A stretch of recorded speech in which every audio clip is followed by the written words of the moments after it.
Sure, well, we've had a significant amount of interest in environmental and sustainable development projects ongoing, and I think it's quite important, and it's really good to shine a bit of a light on the sustainability of St Andrews and what we've been up to. I mean, if we start kind of with the landscape itself, so the nature and the ecosystem of the links is, it's really important to understand that 1/3 of our landmass is available to wildlife and biodiversity, and that's about 120 hectares of wild grassland.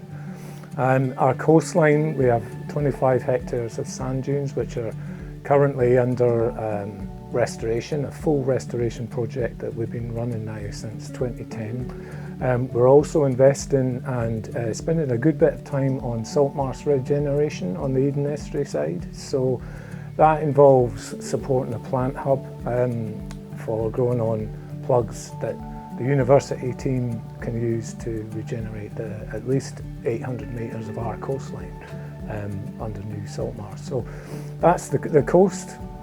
Actually on the golf courses, as I said, we've got all this habitat.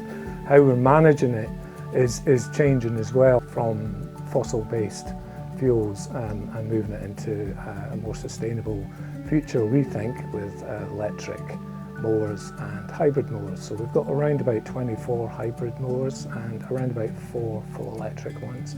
All of our golf carts are electric, and we have around about 10 utility vehicles. So it's the start of a programme, and it's working with Toro to move across to a more sustainable way of managing the golf courses.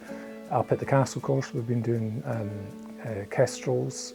We've been doing that quite successfully for a few years, and that's a breeding programme and a monitoring programme. And success to date is we've fledged 24 kestrels, which is really important because they're in significant decline, and certainly around Fife. A more recent one is we've now got an area around about a hectare in size over on the Eden, which is given over pretty much specifically to biodiversity and nature. So it's called the Eden Nature Area. But we've also been shortlisted on the Nature of Scotland Awards. Now, that is an RSPB Nature Scot backed award system, and it's a national one. It covers the whole of Scotland. Its main aim is to kind of recognise the creme de la creme of conservation. So to be shortlisted for the final is really, really good. And this is a project called A Ribbon of Sand, which is our sand dune project.